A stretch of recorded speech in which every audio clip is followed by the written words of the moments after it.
Hello, everyone. Welcome to another edition of Adventures in Careerland.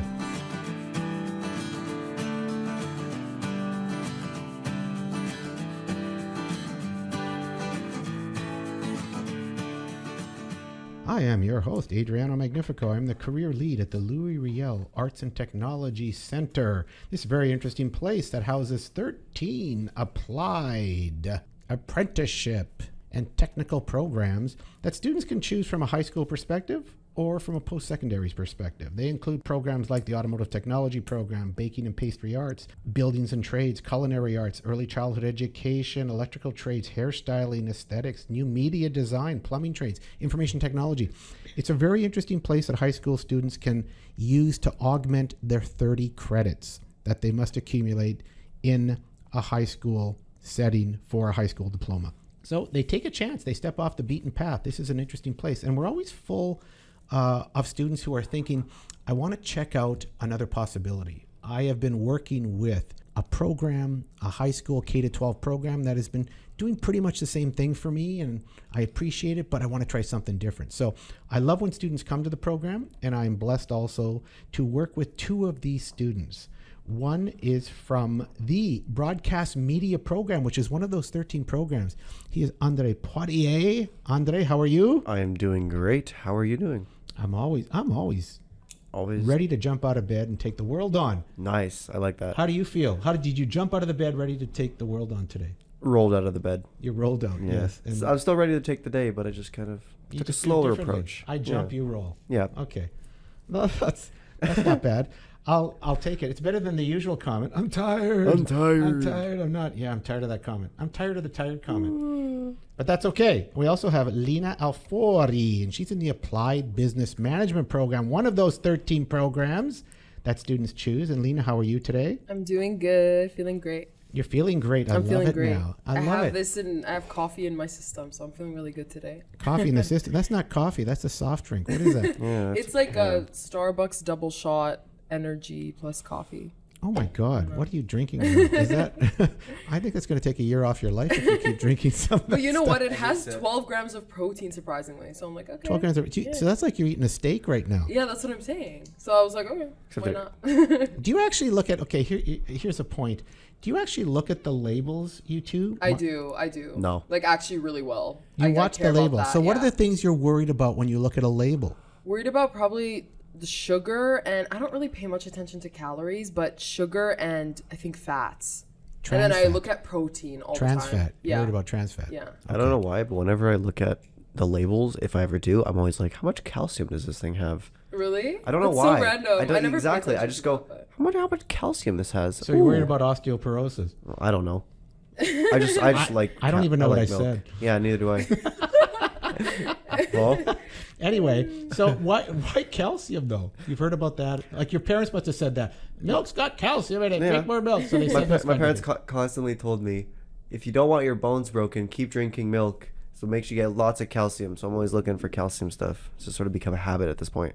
So would you say your generation is really in tune with the labels and nutrition, or does that matter to you? I think because there's a lot more like, have you been seeing like the gym bros all over like TikTok and Instagram? There's a lot more people that are worried about that are like into fitness now. It's like a huge thing with our generation, I think. You think it is? People pay attention to the protein as much. Like everyone's obsessed with protein, I feel like. Yeah, my son was doing that. He'd buy this giant 5-gallon drum of protein. Everybody buys the 5-gallon drum of protein at Costco and they take it to their workouts. Like we never did that in high school. We're a whole different group. We never even looked at a label. We trusted the corrupt administrations that always led us. That explains a lot.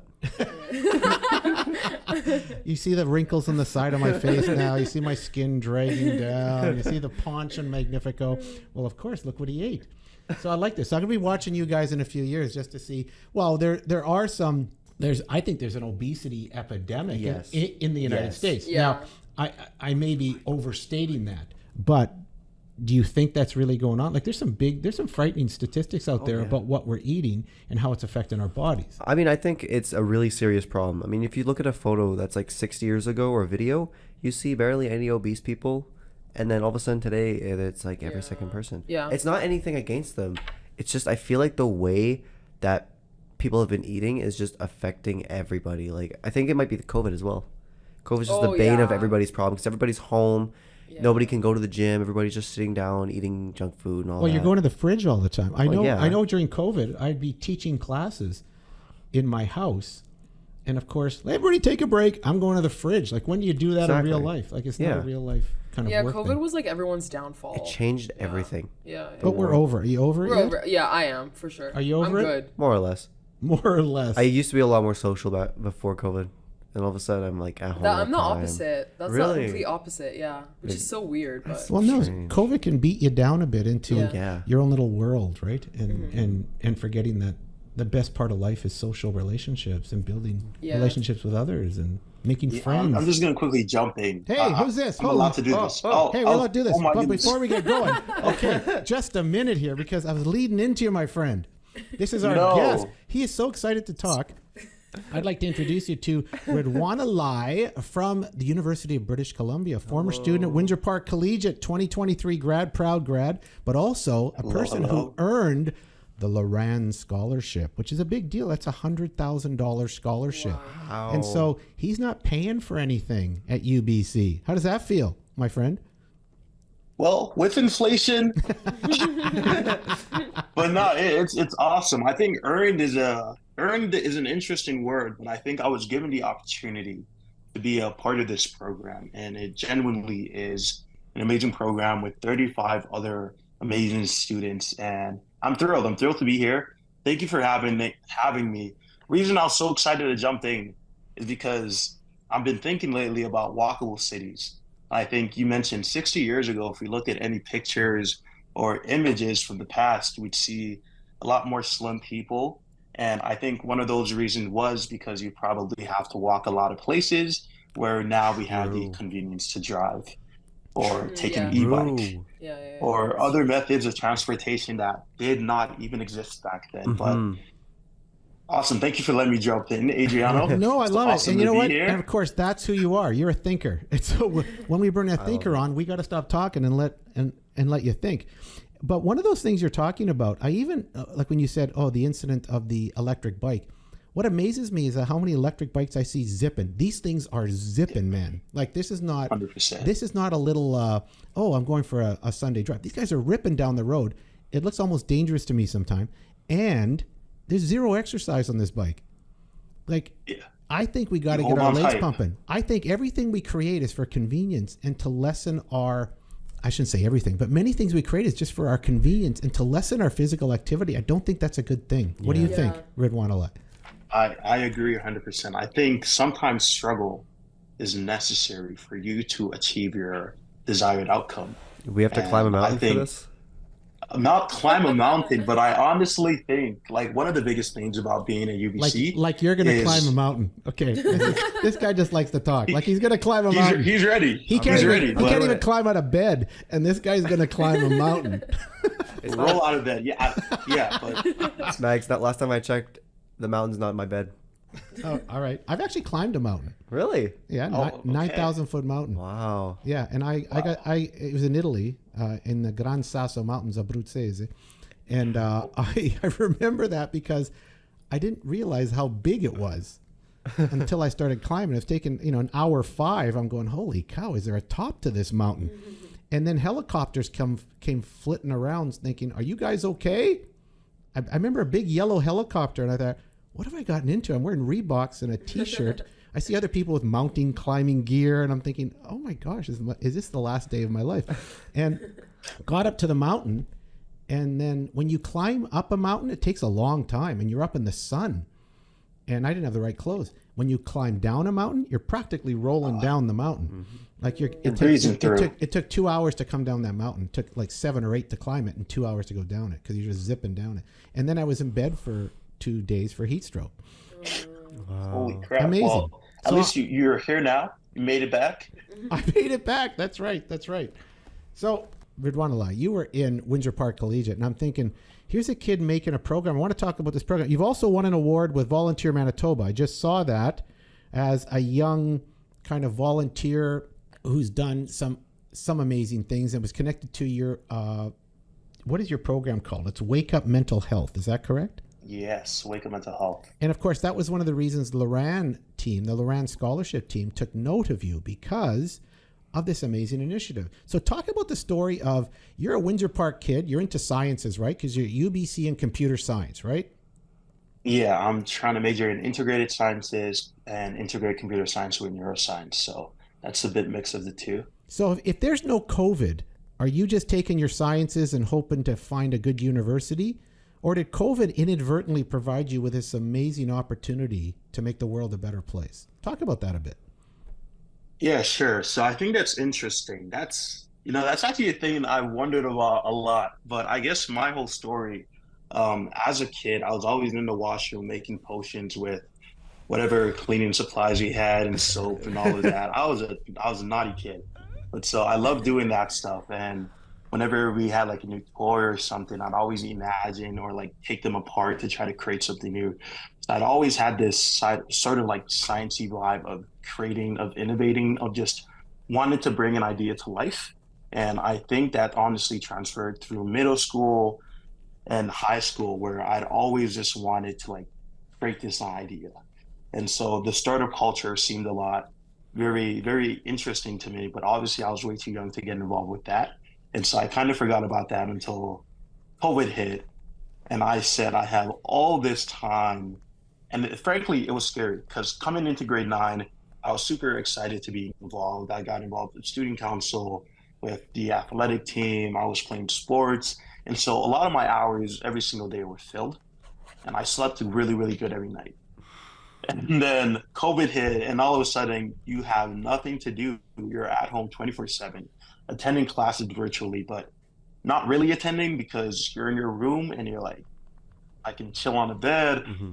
I can sit, stargaze, daydream, do whatever, look outside, and you don't really have to worry about your teacher like saying, hey, concentrate. Are you trying to tell me while I was working hard teaching those classes, kids like you were daydreaming? Is that just going on? I've been misled. Mr. I've been Magnifico. completely misled. Mr. Magnifico, whenever they said, oh, sorry, my camera's broken, they're just have it off and then they're doing something else all the time. I actually turned on my camera because I did my best with that. Mm-hmm. I wanted to actually create a classroom vlog. And so for my favorite class, it happened to be math, because the teacher, Mr. Prinarowski, I'm not sure if you guys know him, awesome guy, super funny. So for that class, I always made sure my camera was on, but I'd still catch myself daydreaming.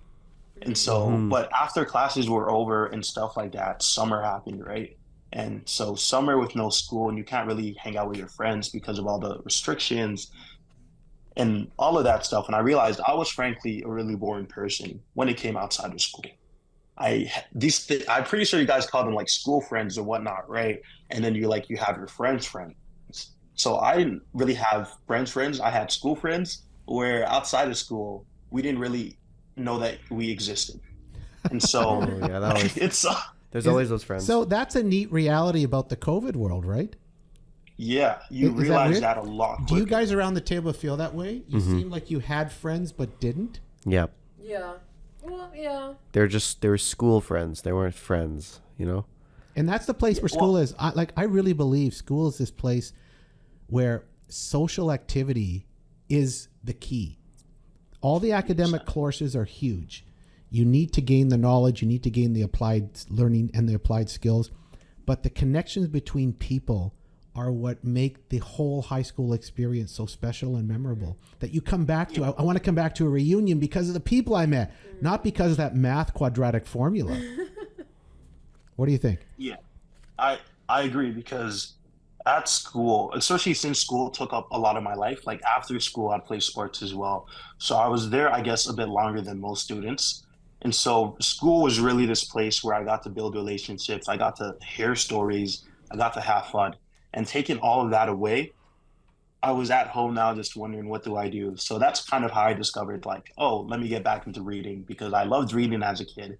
I stopped a bit when school took over. And now I'm reading again. I'm like, let me go to the basketball court we had in Sage. And I said, let me start writing. Journaling, I tried, I'm not going to lie. I think I'm going to stick to poetry, because I'd rather speak my thoughts, and I talk to myself a bit. But I'd rather do that rather than, I guess, write them out. But I do write poetry, so I guess I get that writing portion in there, and also just creating art. Like I never really considered myself an artist, but grabbing some paint and doing whatever my hands would do. Like the stuff I created was terrible, but I think it was just that process of creating that I really got myself back into.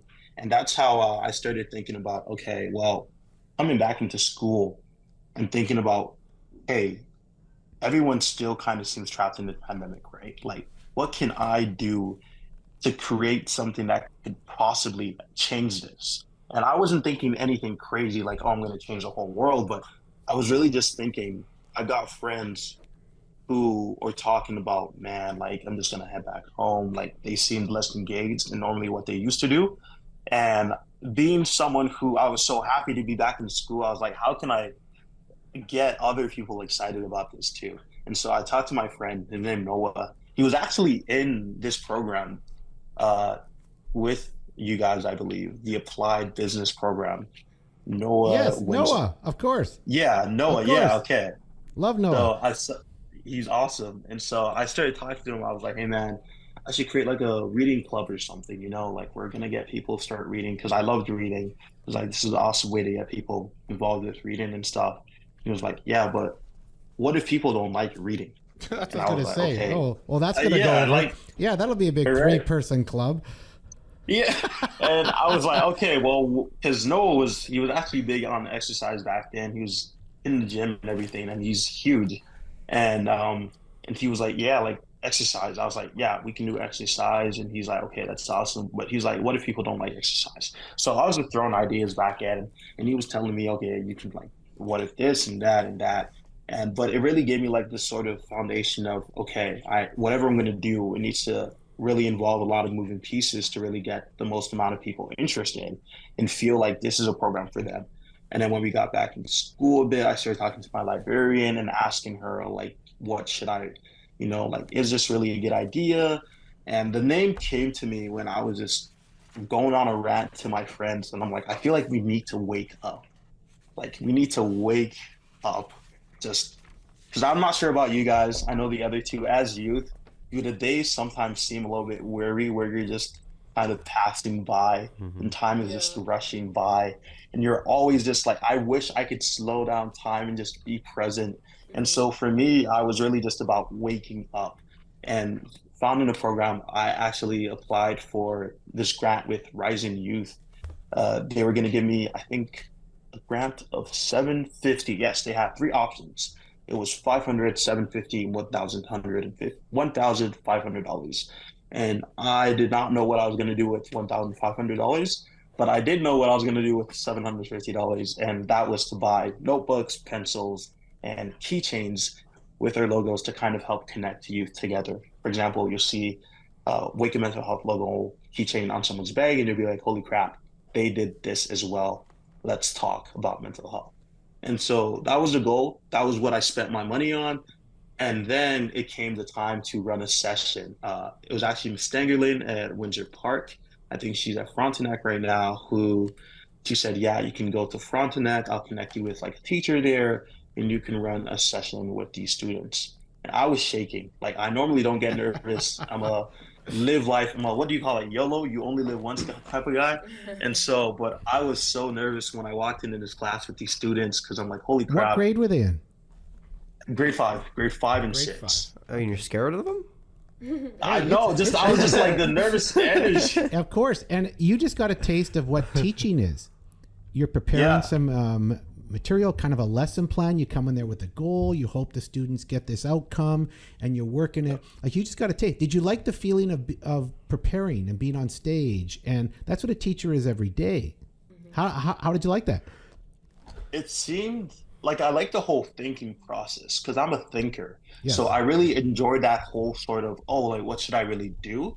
But when it came to executing, I think this was a bit more of the scarier side because I'm like, what if the kids just absolutely do not like me and they just stare at me while I drone on and I yap away, and they're just like, what is this guy talking about? Like, who is this guy, right? Oh my God, you're talking about my life. No. I was just nervous in that my 40 sense. years as an educator. This is what I've lived. I think I need some of your mental health sessions. For sure. But it was just this sense, but they completely blew my mind away. Like, don't get me wrong, these kids were awesome. They were so engaged, and just the way they welcomed me in, they were clapping, and all of them, they're cheeky kids. Like, kids are absolutely awesome. And being a kid myself, right? I say that like I'm 40 years old, but no, I'm only 19. I used to be 10 years ago, a decade ago. So really just being able to get back to that youthful side. And so we started with like writing, we started with reading, just talking about art and all of that. And the kids, like the way they just took onto it was absolutely amazing. And then we got to our exercise portion. And so I took them to a park. And normally when you hear a park, right, you will think slides, swings, monkey bars, like all of the things that make a park a park. And I was really gassing it up. I told the kids, you guys are gonna have an amazing time. We're gonna get to like play and run around. And then we got there and it was just like a park because I checked Google Maps and shout out Google. But it was just a field where like just a grass field. And I guess that's like technically a park, but to me, that was not what I was expecting. And that was obviously not. You're hoping to get a little help from those monkey bars and some of those slides and some of those. You wanted a playground.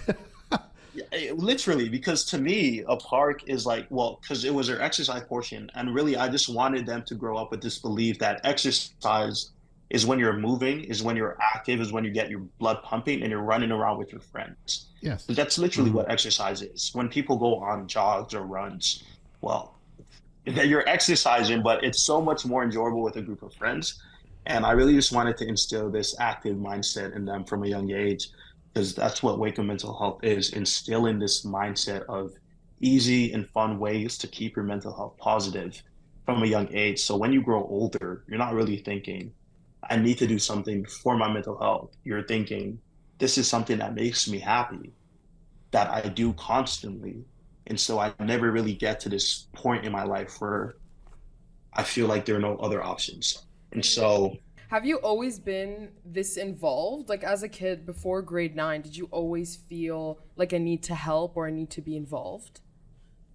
I think 100%. Yeah. I'm not sure whether being like Nigerian has something to do with it, but back home, like our people are always so open, we're always so friendly.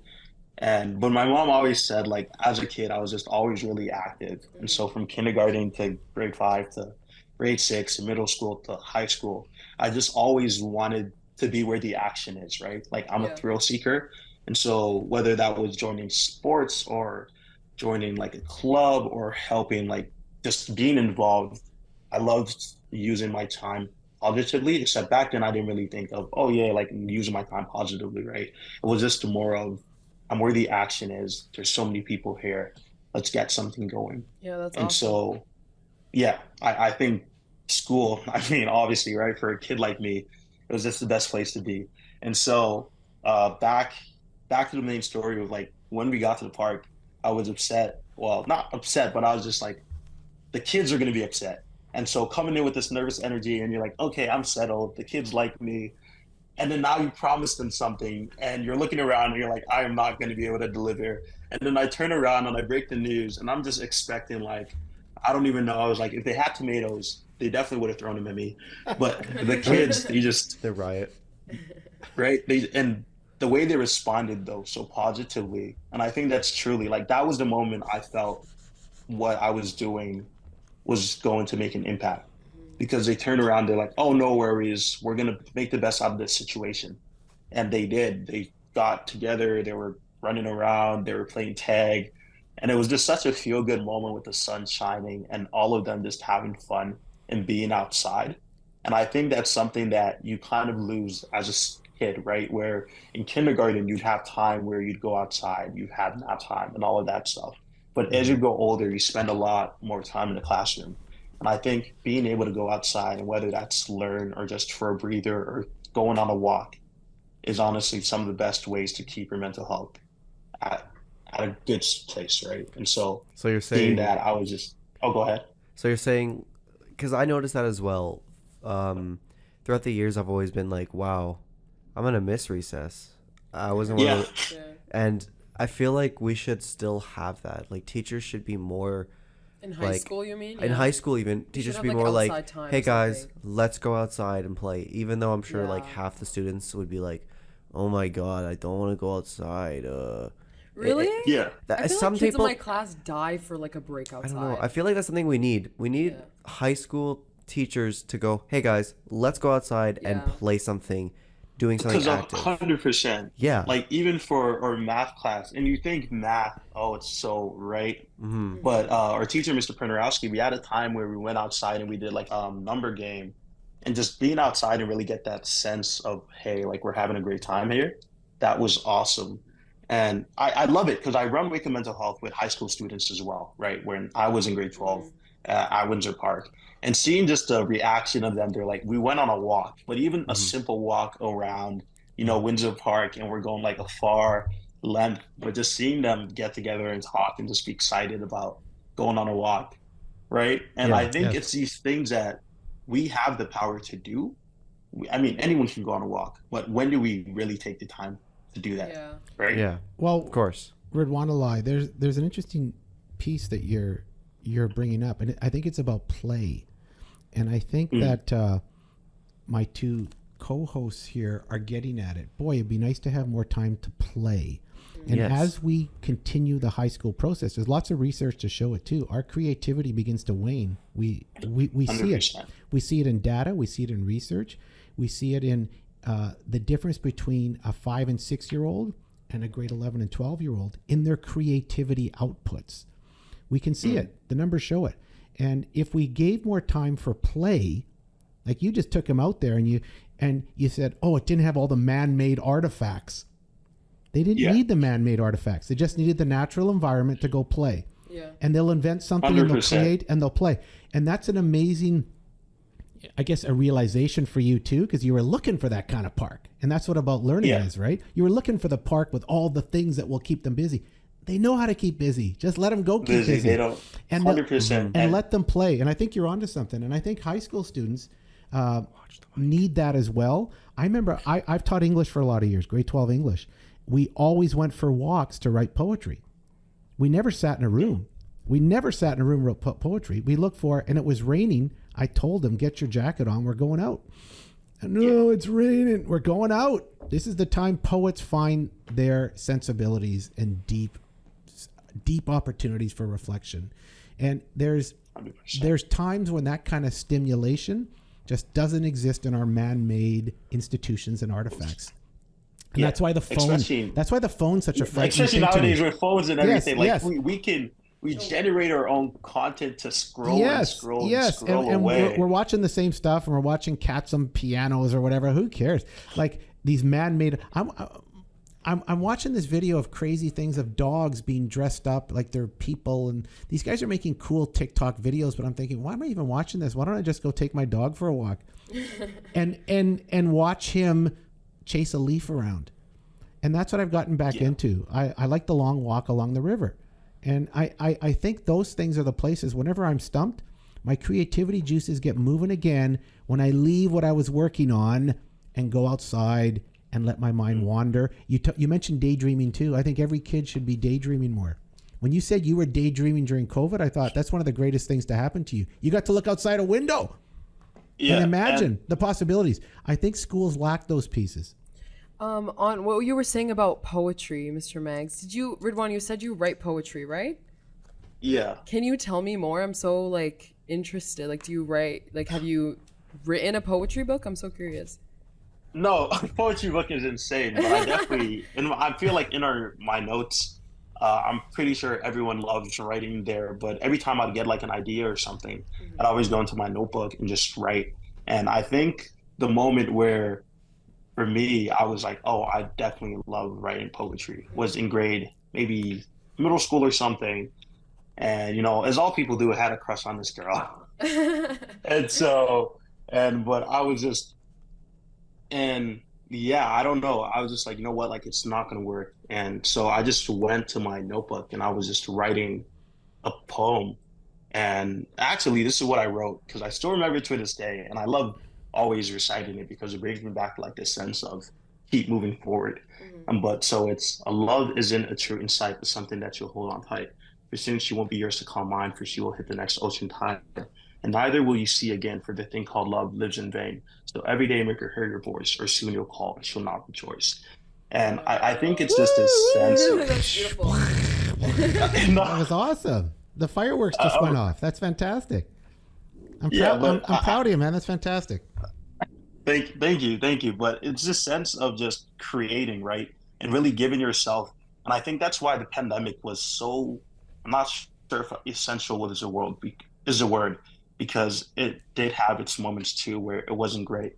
But just having all this sense of time where it wasn't constructed into something, right? Yes. I didn't have to go play sports. I didn't have to go to the gym. Yes. I didn't have to start planning this next event for this club. I had time to just have time. And that meant daydreaming. That meant just rediscovering what it meant to be creative for myself. And so I think truly that was a turning point for myself. So that was the original group. So you've had a number of groups contact you and you lead them through. This is the way the process works. You lead them through kind of a read, write, art, and exercise process. Yeah, we call it our Wake Up Mental Health where you get your writing, exercise, art, and reading. Okay, Nice. that's cool. Hey, one quick question, but Lena, you had something was on your brain. Yeah, I was just curious, do you have any poetry writers that inspire you, or do you take fully like from your life experiences? I think there's actually a book I read, and it was about basketball, but I'm not sure if you guys know, but the whole book was just poetry about basketball and these two twins that were going through this basketball journey. And I love being inspired by what's around me, by what I read, by kind of like my sense of time. And I'm so inspired by time because I think it's this fascinating thing that we always feel like we have less of, even if we have more. And especially being young people, I think it sucks, this realization that we feel like we don't have time when we're so young. Yes. And so we let this sense of, I'm going to do this and this and this, and I have so little time. But when we really think about it, the amount of time that we have is insane. Like, we have decades ahead of us.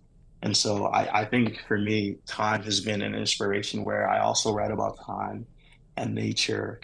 And yeah, I don't know. I don't really think of writing poetry as a thing I do. I just do it because it brings me joy, and it's a way I kind of take care of my mental health. Well, so time never parts easily with its messages, right? So you embrace time, you enjoy it, and the messages come to you over time. But the time thing for an older guy is a little different than you. I'll be honest with you.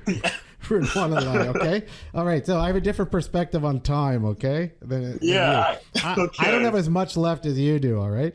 So anyway, I'm curious about this, though. You have this interest in writing and reading and art, but you're a scientist. Yeah.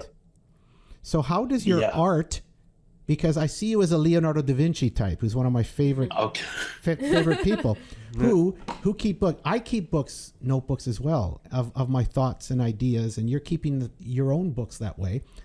And I got the inspiration from Leonardo da Vinci, who's got not hundreds, but dozens of books. You should look these up. About his inventions, his thoughts, and you'll see amazing things. This guy was the Renaissance man, right? He was the great Italian thinker and creator during the Renaissance, along with Michelangelo and a number of others. Michelangelo, Donatello, Raphael, Raphael, the turtles, Caravaggio. The turtles. that's how I remember them. That's how I remember them. I think of the turtles. Oh, exactly. You get your four, But that's what he did. That's what this thinker. I mean, you are a thinker. That's what you like to call yourself, and you're correct. That's what Leonardo did. He never stopped thinking. He never stopped putting his thoughts down. He never stopped looking at different ways to do things. He always compared himself to nature. You just got your great lesson about nature. You don't need the man-made structure. Nature will tell you what to do out there once you're there. And sometimes it's just look up at the sky. And that's the beautiful moment, right? Yeah. We just saw an eclipse. That's an amazing, yes, the solar eclipse. Wondrous, I actually missed that. So well, but you were privy to the pictures of this wondrous phenomenon, right? Oh, amazing. My whole feed was filled with just blacked out sun. Amazing, right? Just super stuff. So how do you fit your art into your science? Yeah, I guess it really started with coding. So during way before summer grade 6, I believe. Yeah, my parents were like, if you're gonna head if you're going to go on the computer, you need to be using your time productively, right? And they're like, don't just game, like actually do something with this time that you have if you're going to be on the computer. And for them, that meant being on Khan Academy. But Khan Academy, as you know, yeah, well, I think it's a great program, but it just doesn't really have, at least for me, I was like, how do I really have fun as a kid on Khan Academy? And that was with their coding, because they recently just started their animation or something with code. And I was just so intrigued. I was like, to me, it just seemed like art, and it seemed like a great way to have fun. And so that's pretty much how I got into that, I think, science more what I'm currently doing, which is comp sci. And so just coding away and learning about loops and while loops and all of this stuff and just having a great time. And then I stopped coding for a bit until I got to high school. Grade 10 was when Mr. Pringarowski again, but we had a coding class. And so I took that. And one of the things that we did for a final project was we got to create anything using C++, online GBD, the language that we'd learned. Yeah. And for me, I decided to create a riddle game. So it was just over 3,000 lines of code of just like this kind of, I'm not sure, like Dungeons and Dragons, like you go in, you type your name, and then you get like a problem, and then you're trying to like, throughout the storyline, it was like you're trying to save this guy so he could get back with like his family or community or something like that. And you have to answer riddles along the way. So I think I've always implemented this artistic sense of just creation within science. And I genuinely think that's what science is. It's this art of creating, this art of problem solving, right? You have an idea or you have a problem. How do you get to a solution? And you can go about that any way you want. And so I think whether for me solving math problems or doing any of that, I've always tried to think of different ways, thinking outside of the box, right? How can I solve this problem in a different way? And so I guess that's how I fit my artistic sense into science, just creating along the way and trying to think of new ways to solve problems. All right, Leonardo, I like that. Now, Leonardo would say, look to nature. Nature will give you the answers because nature does it always perfectly. So when we want to replicate something that works, replicate nature, and will have great impact on the world, nature will give you the answers. So go for those long walks, my friend. I went for one yesterday. Yes. First time with a friend. We went to Stanley Park. Oh my gosh! I've never been to Stanley Park. Indeed, yeah. Spectacular. And so that's one of the parks in Canada to visit. It was an amazing walk, and I'm definitely feeling a lot more inspired. Of course. That's great stuff. You know what? I'm just amazed that you were walking down the hallways of Windsor Park Collegiate, thinking about how can I make the world a better place. And I'm walking down the hallways at Nelson Mac back in the 70s thinking, how can I get a date for the Saturday night? Or, how can I, hey, let's go steal some apples from that guy's yard. Like, this is what I'm thinking in high school. And you're thinking of changing the world. I love this about you. Like, I think, is this the modern student? Is this a contemporary student? Do you think you're a little off the wall, or you're an anomaly? Or do you think this is the way young people are thinking today? I think I'm definitely off the wall. Maybe not. I mean that with great respect. I mean that with total respect. I love what you do. I know, but I feel like they're always just these strange kids. And I was definitely like a strange kid, right? Definitely, I'm like just always active and what, right? Exactly. That's me. But I think it's these strange kids where the world we currently live. You're a different strange, okay? Oh, not the good kind. Yeah, you're not the good strange. Not the this good is strange. The good strange. Okay, I'll take taking notes. No, because I genuinely think like this is a great kid too. He seems like a great kid. He is, but totally. We live in a world where being like strange, you always have to fit into the norm, right? Yes. You always have to get everyone wears the same backpack. Everyone wears the same shoes. Everyone's like a copy and repeat, and you all go to the same classes and you think the same way. And I'd always prided myself on just being a little bit different, so quirky. Like, just genuinely like I'm not sure. Just being different. Where sure I'd had my moments where people definitely didn't understand what I was saying, but in my head I did. Yeah, and I was like, as long as I can understand myself, right? I can go on and do whatever I want to do. And just having the sense of confidence that things will work out, I think is another thing that has definitely helped me throughout my journey, right? Where I've had hard moments and I'm like, what on earth am I going to do? But just having this blind faith of things will work out. God has got me, right? Yes. He's got a plan. Yes. He's got a plan for me that I can't see. But Yes. as long as I'm having fun and I'm staying true to myself, then eventually things will work out. And I'm not going to lie, I think they have.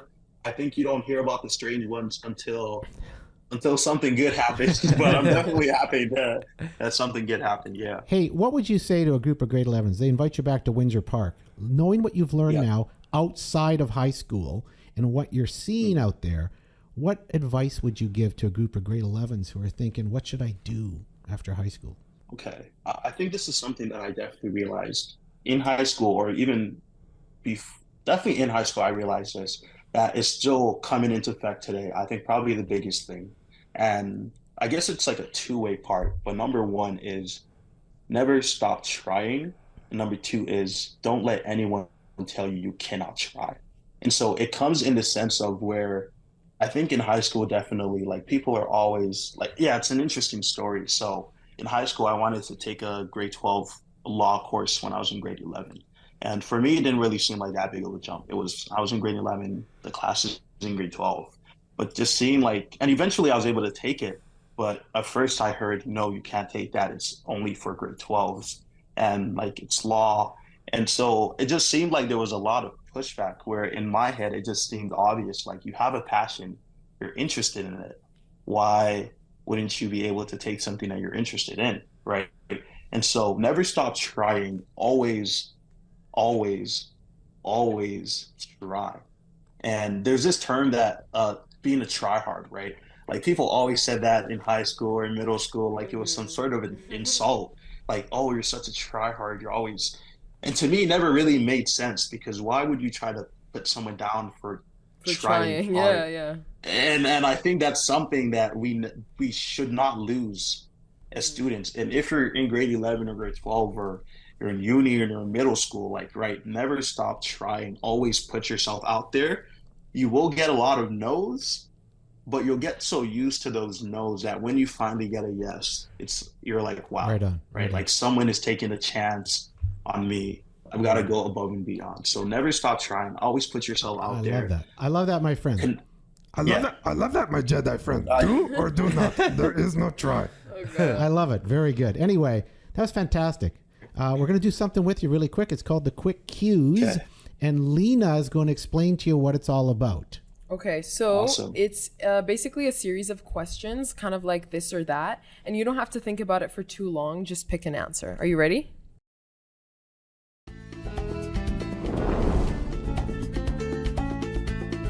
okay, I'm so ready. Okay. Coffee or tea? Tea. Reading or I've writing? never had coffee. Okay. Reading or writing? Reading. Morning or evening? Evening as the sun is setting. Are you an introvert or an extrovert? Definitely extroverted. Go out or stay inside? Go out. Breakfast or dinner? Breakfast is the most important meal of the day. Fries or onion rings? Fries. Jazz or rock? Jazz. Definitely jazz. Dancing or karaoke? Can we do both? Yeah, sure. And last but not least, what is the best podcast? The best podcast is the one I'm on right now, Adventures in Careerland. Woo! Wow. That's right. Let's And go. of course, you've answered that question correctly. There'll be a prize for you at the end of the show, and that gives you the eligibility to actually upload this thing into a space where people can listen to it. So welcome, sir. That was awesome. Nice. That was awesome. Awesome. Hey, Ridhwanlai, you were an amazing guest today. You shared some really powerful insights about life, learning, and making your way. And I just love that you took advantage of opportunity and you considered your uniqueness as a great strength. Where sometimes people think it's do you have to be that way? You're a try hard or those kinds of things, right? And that's sometimes what the school system inadvertently does, right? When you see a possibility, you might back off because it's not what the herd's doing right now. Yeah. And now that you found your way and you're looking for opportunities at UBC, and I'm sure you're connecting to some of the opportunities out there, correct? Yeah. Of course, you're getting your nose out there, and yeah. and you're just continuing to move your life forward, meet people, make connections, learn, get a lot of technical and applied learning. Like you're gonna do something very interesting in your life. So, hey, from an old Windsor Park teacher and the creator of that career internship program, I'm pretty proud of you. I'm happy. One last question: you did the career canvas, the Lean Career Design Canvas. Was that a useful thing to do? Yes, because I'm a huge thinker, and so just being able to, I think, regardless of how much you think, being able to put your thoughts, whether you're expressing yourself through poetry or something like that, for me, normally it is poetry. In that moment, it was the career canvas where I was just able to put all my thoughts down and just kind of get a feel for what did I actually want to do. That's awesome. And that Lean Career Design Canvas is a tool we use in the Riel Arts and Tech Center for students who want to get in touch with who their best self is and where their best possibilities lie, and finding the language about how to talk about yourself. So that was kind of cool. You already had a lot of that, and so your canvas, when you did the presentation for me last year, was a really powerful piece because you've already done a lot of that reflecting, but you began to put it in a deeper context. You began to find new words. And you're talking out loud. You rarely talk out loud about yourself. So when you have to practice it, you begin to find the words. You begin to find the new ways. What sounds right, and what's the impact of what I'm saying? So I wish you luck on this journey of that self-discovery. You're on the road. You're way ahead of a lot of kids, I'll tell you right now. And it's gratifying to hear the kind of person you are and the kind of person that I'm excited to see you're going to become. Well done, sir. Okay, well, thank you very much, Adriano. Thank you guys for having me. Honestly, you got me Thank you for going coming a lot on, right Ridhwan. now. I'm just genuinely just moved by your words, and I think positive like thoughts about the person I am. So I'm appreciative, and I think what you guys are doing is awesome. And like I said, never stop trying, don't stop doing, and be great. Right on, brother. Thank Good you. for you. Hey, I'd like to thank Chin Kai is in the production studio. He's working like a dog All in by there. himself? All by himself Thank you, today. Chin. He did a great job. He's taking care of anything that's gone wrong that you don't even notice when things go wrong here. He takes care of it. He's one of our producers, so we appreciate that. Also in the background is Achilles Boras and Grace Ross, but it's Chin who's been taking it on the chin today and taking care of our production today. So thank you, everybody, for listening. We're available on all your favorite podcast programs and occasionally on social media. So everyone, thanks. That's another edition of Adventures in Careerland.